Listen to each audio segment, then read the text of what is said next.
నీకు వాగ్దానం ఇచ్చిన దేవుడు నమ్మదగినవాడు, నిన్ను విడువడు, నిన్ను ఎడబాయడు. ప్రభు నామానికి మహిమ కలుగును గాక. చూడండి, ప్రతి ఉదయమే దేవుడు తన వాక్కును పంపి నిన్ను బాగు చేయబోతున్నాడు. ఈ మాటల ద్వారా నిన్ను కట్టబోతున్నాడు. ఈ మాటల ద్వారా నిన్ను సరైన మార్గంలో నడిపించబోతున్నాడు. ఎందుకంటే ఆయన వాక్యం మనల్ని సరిచేసేది, సరైన మార్గంలో నడిపించేది.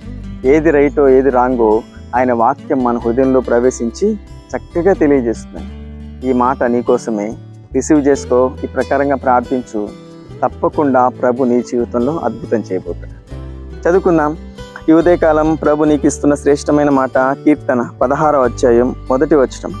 దేవా, నీ శరణుజొచ్చి ఉన్నాను, నన్ను కాపాడుము. దేవునికి స్తుతి కలుగునుగా. నన్ను కాపాడుము. దావీదు అంటున్నాడండి, నేను ఎవ్వరిని ఆశ్రయించలేదు, ఎవ్వరి దగ్గరికి వెళ్ళి నేను కోరలేదు, నాకు సహాయం చేయమని ఏ రాజు దగ్గరికి వెళ్ళలేదు. కానీ నా దేవుడవు నీవే, నన్ను రక్షించే దేవుడవు నీవే, నన్ను కాపాడే దేవుడవు నీవేనని ఉదయకాలం ప్రభు నీతో మాట్లాడుతున్నాడు. చూడండి, దావీదు దేవుని దగ్గరికి వెళ్ళి ఆయన పాదాలు పట్టుకొని, శత్రు సైన్యం నన్ను తరుముతా ఉంది, శత్రువులు దండెత్తి వస్తున్నారు, నన్ను కాపాడవని ప్రభు పాదాలు పట్టుకొని ఆయన శరణు వచ్చాడండి. మన జీవితంలో మనకు అపాయం వచ్చినప్పుడు, మన కీడు వచ్చినప్పుడు, శోధన కలిగినప్పుడు ఇటు అటు పరిగెడుతూ ఉంటాం.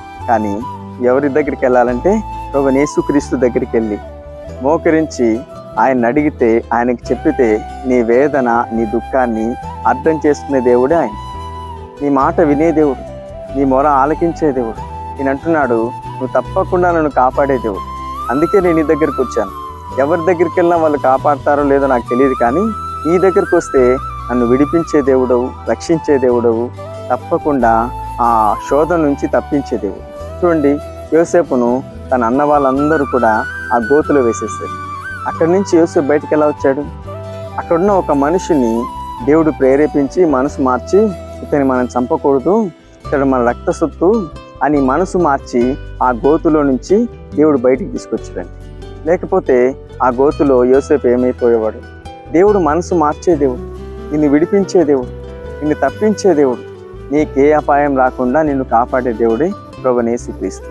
నువ్వు ఆయన పాదాల దగ్గరకు వస్తే, నీవు నీ కుటుంబం ఆయన్ని అనుసరిస్తే, ఆయన మాటను పట్టుకుంటే, ఆయన వేడుకుంటే తప్పకుండా నీ కుటుంబాన్ని ప్రతి బంధకం నుంచి విడిపిస్తాడు, ప్రతి శోధ నుంచి విడిపిస్తాడు, ప్రతి అప్పుల భారం నుంచి విడిపిస్తాడు. అందుకే ఉదయకాలం ప్రభు నీతో మాట్లాడుతున్నాడు. నేను అంటున్నాడు, నన్ను కాపాడు దేవా. ఈరోజు అదే మాట మోకరించి ప్రభుతో నువ్వు అనగలిగితే తప్పకుండా నీ జీవితంలో ఒక అద్భుతం, ఒక సూచక క్రియ, ఒక గొప్ప ఘనకార్యము నీ జీవితంలో ఆయన చేయబోతున్నాడు. మాట పట్టుకొని ప్రార్థించు, మాట పట్టుకొని విశ్వసించు. దేవుడు నిన్ను కూడా రక్షించబోతున్నాడు, నీ జీవితాన్ని ఫలభరితంగా మార్చబోతున్నాడు. ఈ వాగ్దానం నీ జీవితంలో ఈరోజు ఆయన నెరవేర్చి ఈరోజంతయు ప్రభు నీకు తోడే ఉండి నడిపించునుగా. ఆమేన్. కళ్ళు మూసుకొని ప్రార్థనలు ఏకీవించండి. మీ అందరి కోసం నేను ప్రార్థన చేయబోతున్నాను. మహాపరిశుద్ధుడా, మహిమగల దేవుడా, నీకు స్తోత్రములు నాయనా. ఈ ఉదయకాలం ప్రభువా మా అందరితో మీరు మాట్లాడుతున్నారు. నీ వాక్కు ఎక్కడైతే వెలువడుతుందో, ఎక్కడైతే నీ వాక్యం అయినా వెలిగించబడుతుందో, ఎక్కడైతే నీ వాక్యం వెలువడుతుందో అక్కడ అద్భుత కార్యములు జరుగుతాయని మాటలు వింటున్న ప్రతి బిడ్డల జీవితాల్లో అద్భుతం జరిగించండి, ఆశీర్వదించండి. ఏ సమస్యలో ఉన్నా వాళ్ళు బయటకు తీసుకురమ్మని ప్రార్థిస్తుంది.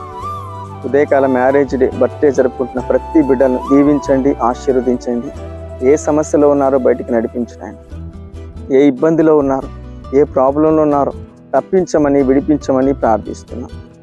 నీ బిడ్డల కుటుంబాలన్నిటిని వెలిగించండి, దీవించండి, సమృద్ధితో నింపండి, ఈ సమాధానంతో నింపండి. స్కూల్కు, కాలేజీకి వెళ్తున్న బిడ్డలందరికీ తోడుగా ఉండండి.